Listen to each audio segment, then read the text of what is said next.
Hmm. So I've got the live stream started. Welcome to those of us joining us via YouTube. Chalice Lighting. This is a chalice lighting on inherent worth and dignity. We light this chalice to celebrate the inherent worth and dignity of every person, to reaffirm the historic pledge of liberal religion to seek fit justice which transcends mere legality and moves towards the resolution of true equality, and to share that love which is ultimately beyond even our cherished reason, that love which unites us. And then announcements. Obviously, we don't pass an offering plate, but if you want to support the work of the church, you can send a check at P.O. Box 331, Tullahoma, Tennessee 37388. And are there any other announcements? Ricky. Everybody remembered that at the end of this month, June 27th or 29th, one of two, the last Sunday of the month, we're going to be doing elections. Also, we're still looking for a delegate to go to General Assembly for us this year, so if anybody is interested, please let one of the board members know. The Tuesday night therapeutic writing group is still going, and we start at 6 p.m., and it's been pretty fantastic. We've got people from outside the church coming, people from inside the church coming, so if you guys want to attend, please do. Feel free.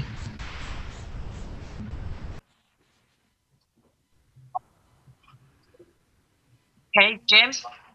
I'm speaking for the treasurer. I think she's still working on the budget and looking for any final pledges. So if you intend to pledge and have not sent it in to her, I think she'd appreciate it, because but we have a board meeting next week, and I think she wants to have the budget pretty well finalized by then. So this is the time to send in your pledge. So that's it.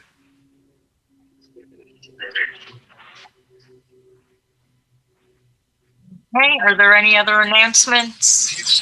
Carrie. Our speaker next Sunday is our own Costa Bryce, and she is going to be speaking on immigration and acclimation, and I'm really looking forward to it. Thanks, Carrie. No pressure. Tom? The obligatory, we're meeting on Thursday night. It's 7. No, yes, it's 7. Last week it ran to 9:30, but we've had some very good TED Talks and just discussion amongst ourselves. So it's just kind of get together. If you want to just get back with folks and you haven't had enough by Sunday, why come on and join us. And if you need a link, I could get that to you. But I think it's the same link that we've been using for quite some time now. So. I also have another announcement. Okay. The last Sunday of the month, I think it's the 27th, we are going to be trying to connect in with the General Assembly Sunday service. And so that we haven't finalized plans on that yet. There was some fear about us not being able to do it as a group, but I think we may be able to do it as a group. I'm not sure. But I'm really excited about that. And the going to General Assembly is not a trip. That is, they're meeting on Zoom. So if you're interested in doing that, please, we really would like to have a delegate there. So if anybody is interested in doing that, that would be really great. And you don't have to go to every single meeting that's on the schedule. There's some that everybody's supposed to attend, I think once a day. But I think it'll only last 3 days. And Chuck and Annie have gone for years, and they really, really, really have enjoyed it and have gotten a lot out of it. So here's a plug for the job as delegate for the UU Church of Tullahoma.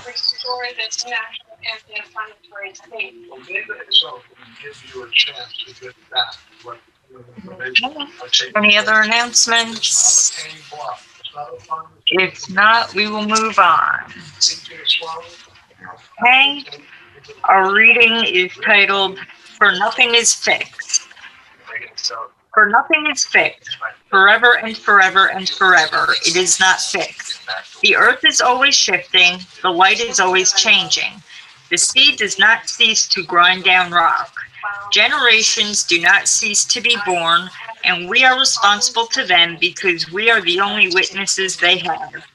The moment we cease to hold each other, the moment we break faith with one another, the sea engulfs us and the light goes out.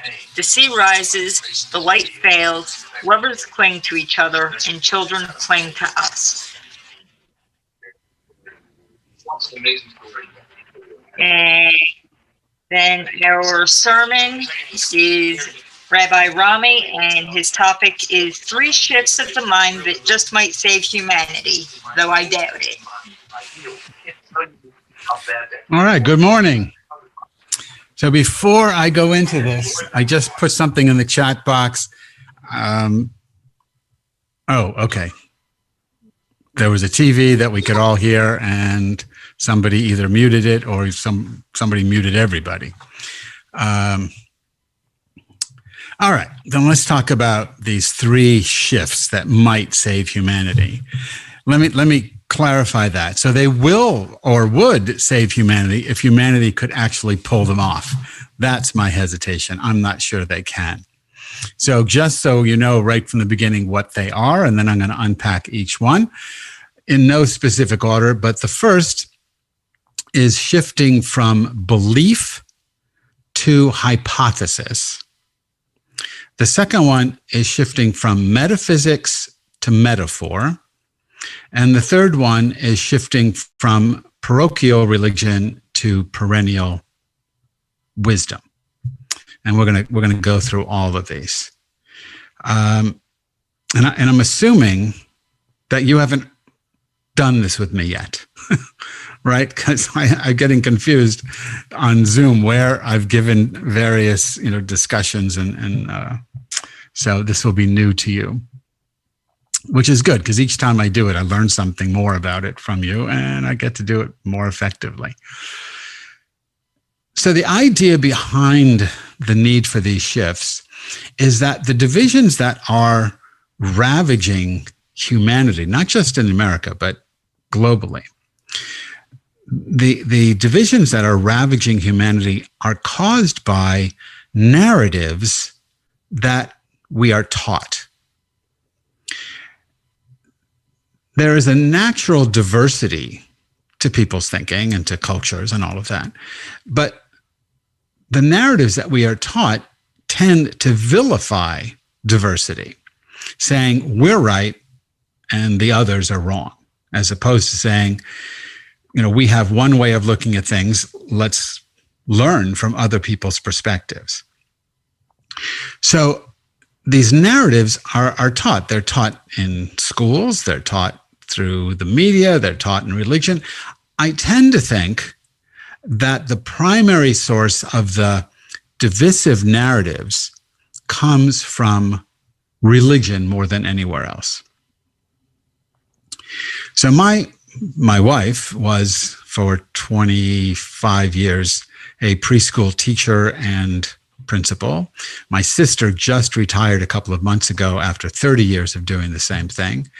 And if you ask them, or you ask any preschool teacher, I would think, they'll tell you that little kids will fight. They'll fight over, resources. There's not enough red trucks and, to go around. So they're going to fight over who gets the red truck. Or there's not enough blocks. So they'll say, I want this block and you can't have this block. And they'll struggle over blocks. But nobody 4 years or under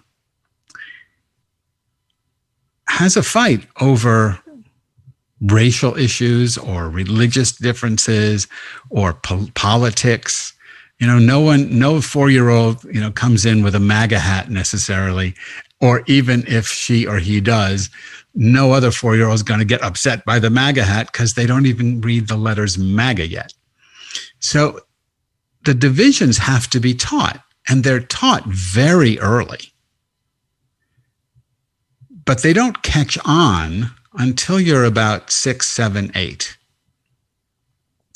So I grew up in an Orthodox Jewish home, and I was taught from as early as they can get you, but in school, when you're older and these things start to sink in, I was taught that Orthodox Judaism was not only the true Judaism, as opposed to Reform or Conservative or Reconstructionist or Humanist or whatever else, that Orthodoxy was the true Judaism and that Judaism was the true religion. My parents were convinced, because they were taught early on, that there is a God in the universe, not necessarily an actual man, but always referred to as such. There's a God in the universe who created everything, who rules everything, whose word is absolute, and who chose the Jewish people from among all the peoples of the earth, and maybe the universe, we don't know, but certainly here on planet Earth, this supernatural being chose the Jews from among all the nations of the earth to be his, because that's how they talk about it, chosen people.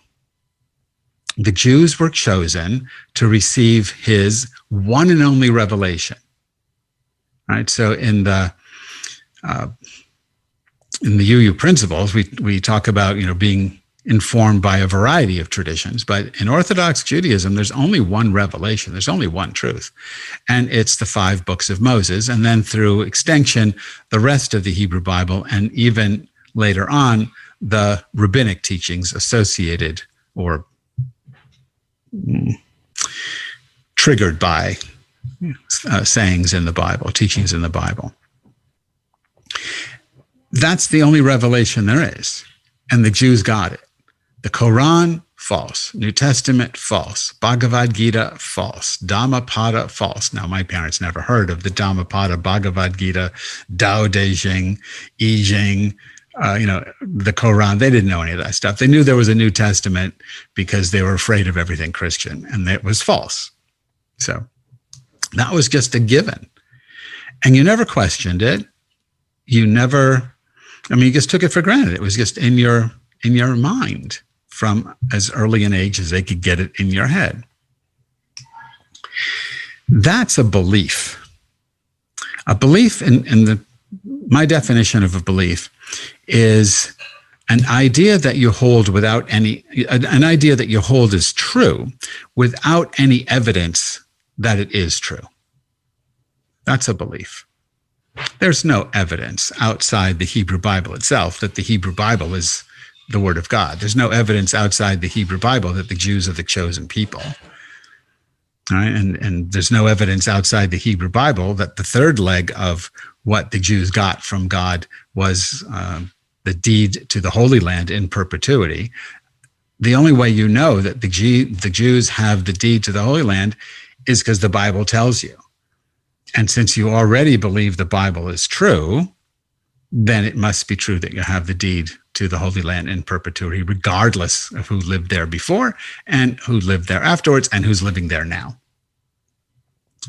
These are unquestioned assumptions or beliefs.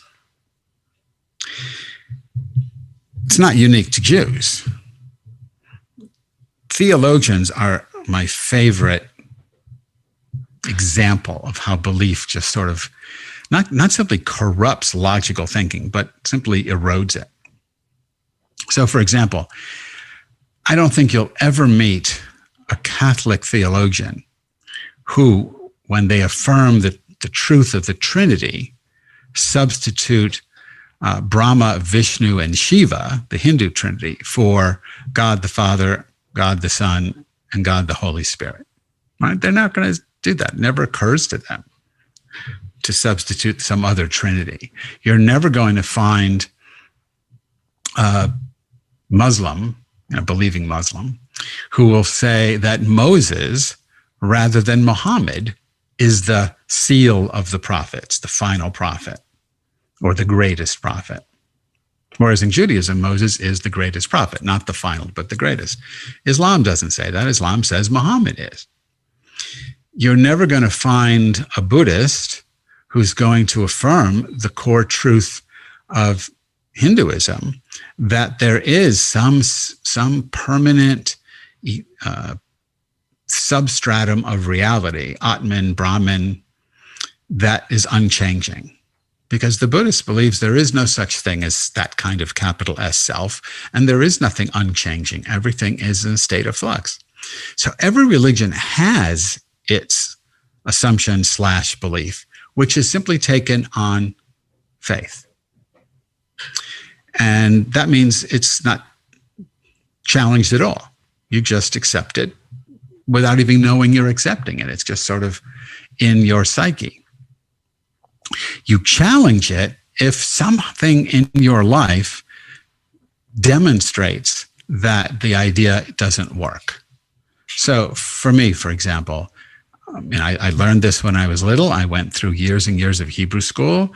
I went and had a bar mitzvah, all that stuff.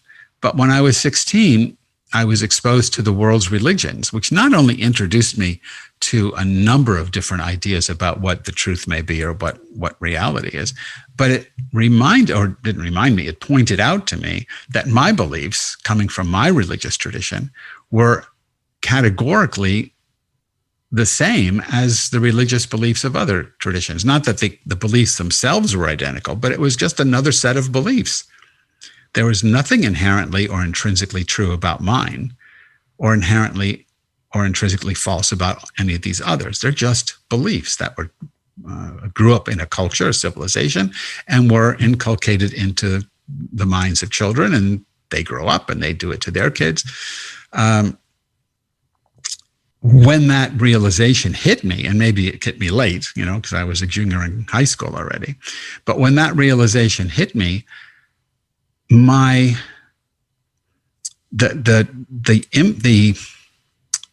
power of those beliefs crumbled, because I simply saw them now as cultural artifacts. So the first shift that I want to make is the shift from belief to hypothesis, where a belief is an affirmation that something is true without any evidence that it's true. A hypothesis is a speculation that needs to be tested before you can say it's true. Hypothesis demands testing, if not immediate, eventual. So there are some things like Einstein hypothesized a bunch of things. You couldn't test them because we didn't have the wherewithal to do the testing for decades. But when we had the ability to test, we tested them. Turned out that they proved true in most cases, if not all. But Einstein never said, no, you can't test my ideas. Right? But religion says that all the time. Certain kind of religion says that all the time. You can't test these ideas. And those who do test them are heretics or infidels, or in Judaism, they're called apikorsim, from the word, from the school of Epictetus, that were Greeks. We don't fit anymore. But hypotheses want to be tested, and they want to be dropped if they're proven false, and they want to be bolstered if they're proven true. But it leaves open a deep sense of humility when you make the shift from belief to hypothesis. So I mentioned before we all got started about what's going on at the Southern Baptist Convention here in Nashville this week, where factions are fighting over cultural issues, which they assign or link to unquestionable beliefs. Now, they believe in the inerrancy of the Bible, which is, of course, not a provable thing, but it's an affirmation and something, an assertion that they make.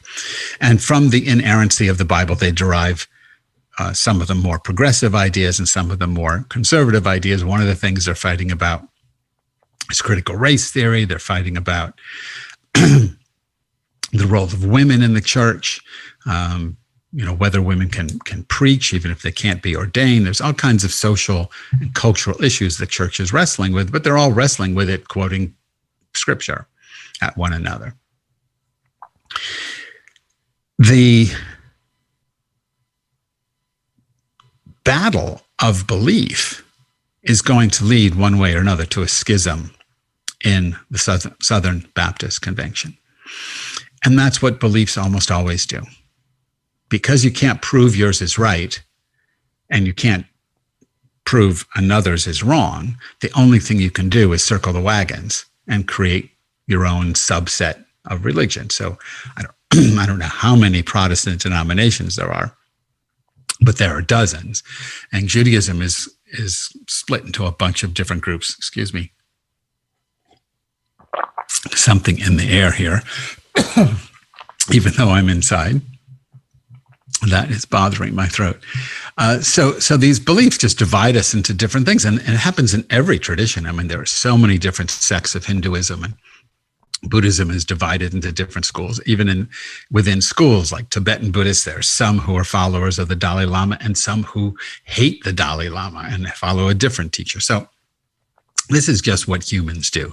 But we do it because we latch on to belief rather than hypothesis.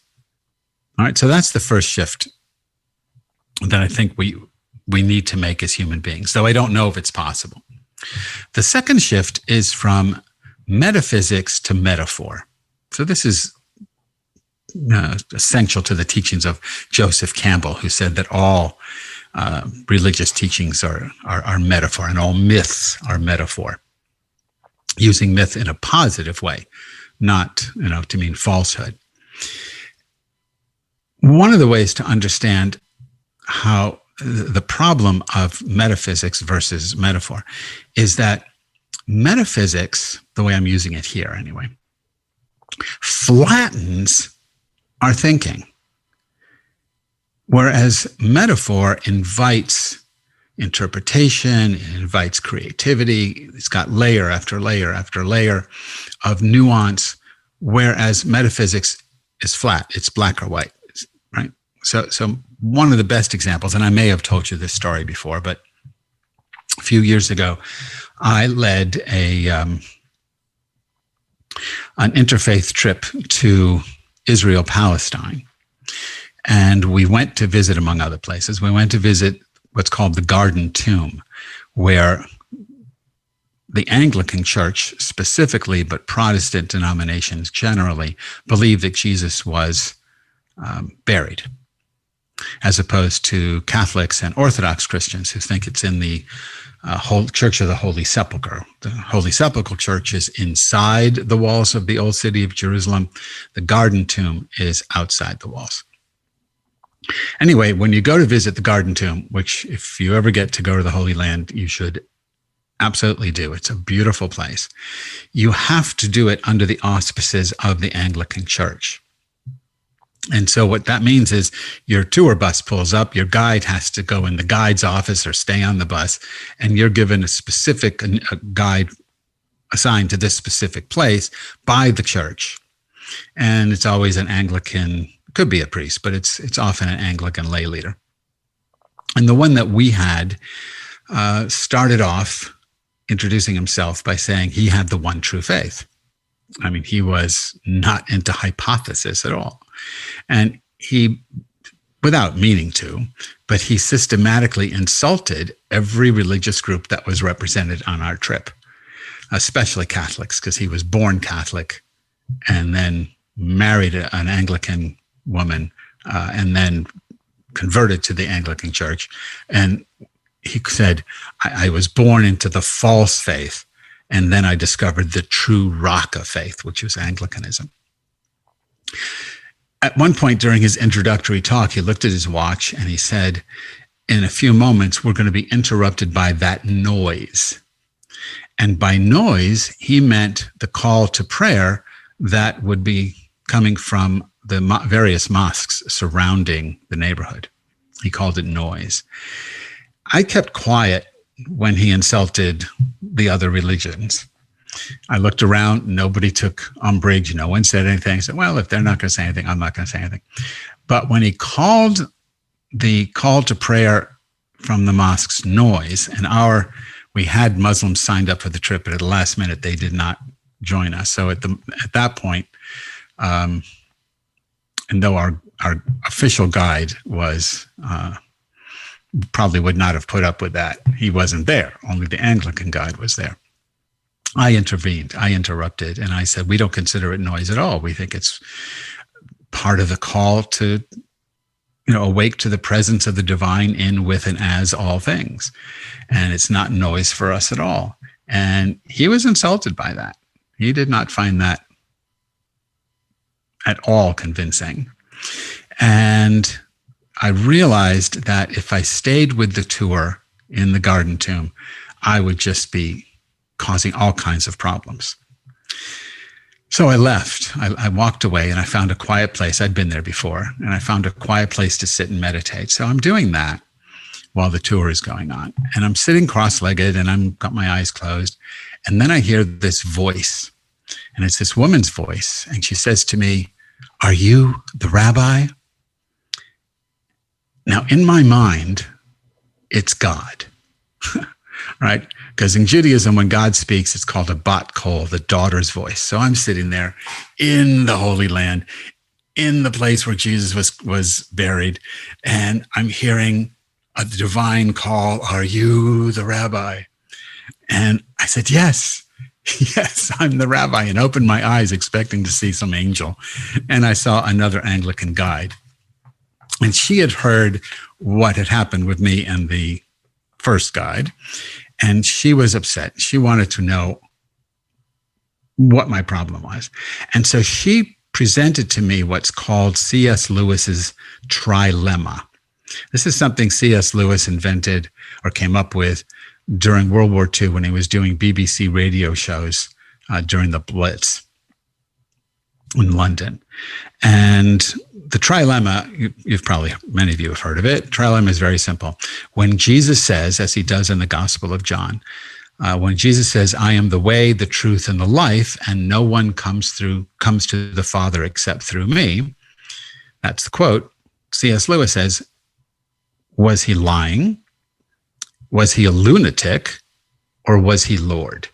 And the assumption was, you can't call Jesus a liar, and you can't call Jesus a lunatic, so you have to admit he's Lord. It's an evangelical proselytizing gimmick, because who's going to say, oh, no, he's a liar or he's crazy? So the woman put it to me and said, so which is it? Is Jesus lying? Is he a lunatic, or is he Lord? And I said, I reject the premise. I think there's at least another option, a fourth option. She'd never been confronted with that idea before. And she said, all right, so what's the fourth option? And I said, Jesus is a fully awakened, God-intoxicated Jewish mystic for whom the term I am carries immense spiritual weight and insight. Because I am is the name of the formless God, which in Hebrew comes from the verb to be. So the formless process of being that manifests as all reality. Jesus identifies with that, I told her. And so when he says, I am the way, the truth, and the life, he's saying, I am is the way, the truth, and the life. In other words, realizing this I am consciousness is the way, the truth, and the life. And nobody experiences the divine unless they reach that level of consciousness. Now, you may agree or disagree with that. That's irrelevant. But it's another interpretation of what Jesus was saying. And to her credit, unlike my first guide, to her credit, she said, that is really interesting. I'm going to give that some thought. And she left me alone. I don't know if she actually made a shift from metaphysics to metaphor, but that's what I have in mind. That when you read these teachings of any religious tradition as metaphor, you can see truth in them, but not necessarily literal truth. Or when you read them metaphorically, you can see truth. When you read them literally, you can't see truth. So what I said Jesus was saying about the I am, you can find all over the place in religious traditions. In Sufism, you have this guy named Mansur al-Hallaj from the 9th century, and he said in Arabic, he goes, Al-Haq, I am the truth. The response of the community was to cut off his head. The response of the community to Jesus, I am the way, is to crucify him. The response of, there's a guy named Abraham Abulafia, a Jewish mystic from the 13th century, and he said, among other things, he announced to the community, he says, behold, now I am God, and God is I. And they exiled him. He lived, but he lived in isolation. And you can go through collections of teachings, my own The World Wisdom Bible, Aldous Huxley's Perennial Wisdom. You can see all these different people who have said something very similar, because that's what mystics realize. If you take it literally, then you miss the whole point. You think, oh, only Jesus can have this experience. Only Abraham Abulafia can have this experience. But no, that's not what Jesus or Abulafia is saying, and that's not the message. The message is you can have that experience because we're all hardwired for that experience. So the second shift is to give up the metaphysics and go to the metaphor. When you do that, you can have fruitful dialogue among different religious traditions, because now we're talking about not competing truths, but about a variety of ways of articulating a single truth. And then you get, the more facets of that truth we're exposed to, the more intimate we become with that truth itself. And that leads to the third shift, from the parochial to the perennial. So I've talked about perennial wisdom before, but just to give you a reminder, perennial wisdom is the common teachings that you find at the mystic heart of all of the world's religions. I mean, they each have their own way of languaging these things. But if you look for some way to generically articulate them, or you look to what they're saying rather than how they're saying it, you discover that there's 4 basic points that they all make. The first one is that every life is a happening of, or a manifesting of, a singular, non-dual, dynamic aliveness. You can call it God, you can call it Mother, you can call it Brahman, you can call it Tao, Spirit, Nature. There's the language around it is infinite. But the point is always the same, that everything is a happening of one dynamic, I hate to use the word thing because that's a noun and I'm looking for a verb, but one dynamic process. Point 1. Point 2, human beings are hardwired to know this. It's not that you have to spend years and years and years sitting on a cushion or in a cave or practicing some deep esoteric yoga or breath practice. I mean, you can do all those things and they'll all take you to the same place. But you can also just know it, because it's something that you intrinsically do know. Now, it sounds a little vague, because how do I access something that I know, but I don't know I know it? So in the Hindu practice of jnana yoga, wisdom yoga, knowledge yoga, the assumption is that just hearing the notion that everything is a manifesting of this one thing can trigger you going, oh my goodness, of course. How did I not see that before? Or you can do something like Thich Nhat Hanh, the Vietnamese Zen master, who talks about cultivating poet's mind.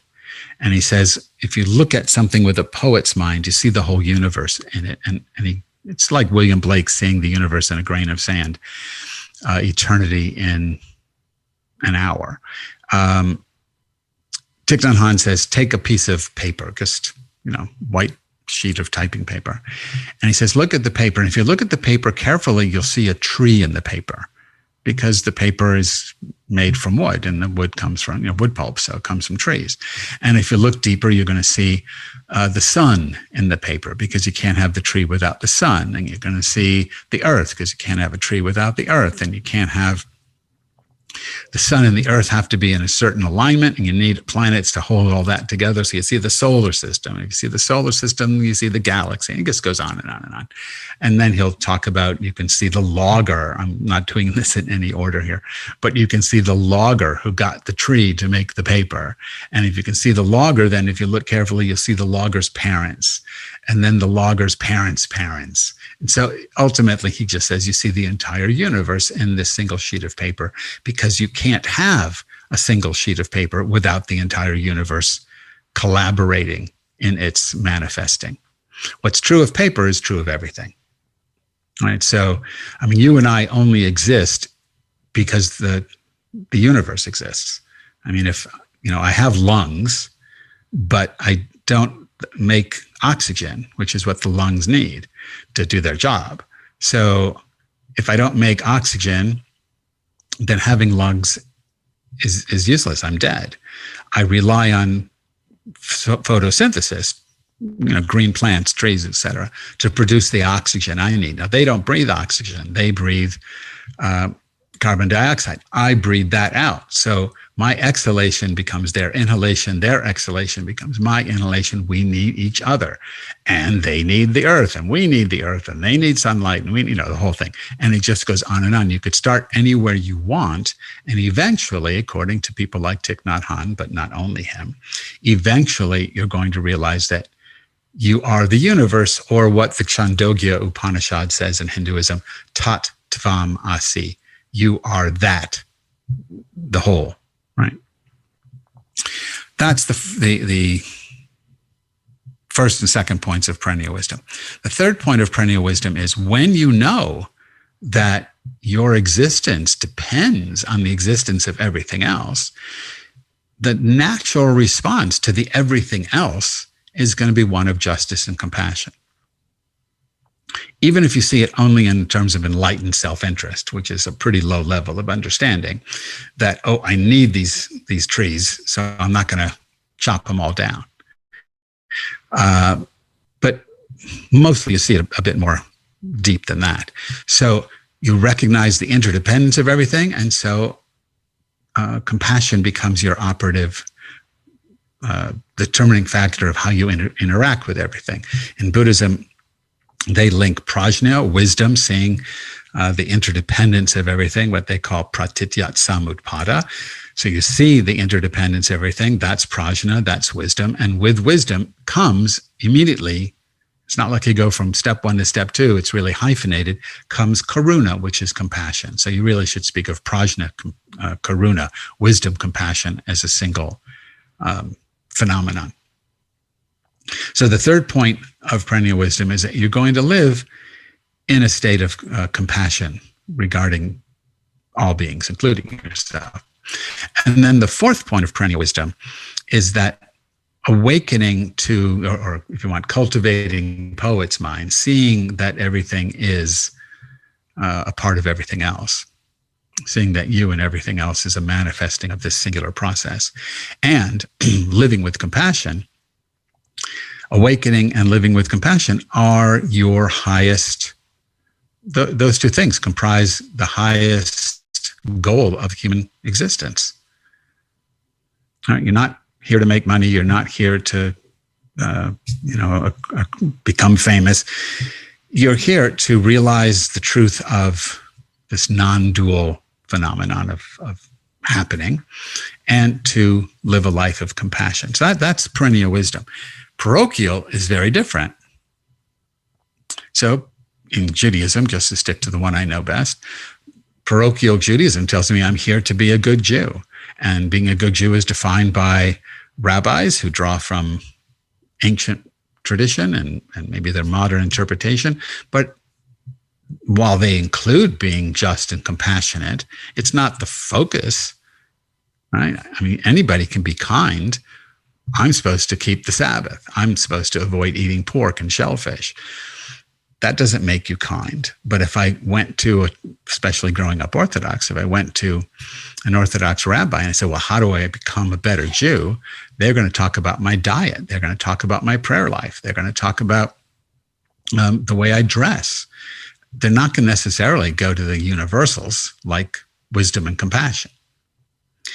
So the third shift is to shift from the parochial to the perennial. And when that happens, all these learned divisions, I think, and this is a hypothesis, we'd have to see if we could ever test it, would crumble under their own under their own absurdity, that you just see through them all. I mean, I can't go back to Orthodox Judaism and say, oh yeah, you know what? There's only one truth. There's only one God. It's the Jewish God. There's only one truth. It's Judaism. There's only one revelation. It's Torah. I mean, I can't do that. It's not that I can't do it for any bad reason. It's that I've seen through it, and you just can't go back and pretend you didn't see what you see. It's like knowing how a magic trick is done and pretending not to know it as the trick is happening. Once you know, you know. And so you can't be tricked. Shifting from parochial to perennial means you can no longer be tricked by the parochial. If humanity could make those three shifts, from belief to hypothesis, from metaphysics to metaphor, and from parochial to perennial, I think we'd have a shot at reimagining what it is to be human and reimagining human civilization. Not to get rid of diversity, it doesn't do that at all, but to simply put diversity in a larger whole that allows us to honor the differences without having to destroy the differences. And that, I think, is something that's desperately needed, not something I see happening, which is why, my pessimism about the whole idea. But still, I'm convinced, but it's a hypothesis, has to be tested, that these three shifts would be phenomenal help. Whether we can make them or not, I'm doubtful. So I'm going to stop there. I forget how we do it in Tullahoma. We take a break and then come back? All right. So I don't know. Katie, are you running this? Yes. Okay. I'm running this. So what do we do? Okay, so yeah, we're going to take a break for about 5-10 minutes, and then we'll come back and do Talkback. Okay. All right. I'll see you in a few minutes. So, our closing words. As we leave this friendly place, love gives light to every face. May the kindness we will learn light our hearts till we return. And we will come back at 11 o'clock, so that's in 6 minutes according to my clock, and we'll do Talkback. I'm unable to stay. Hope everybody has a good day. Bye. Bye.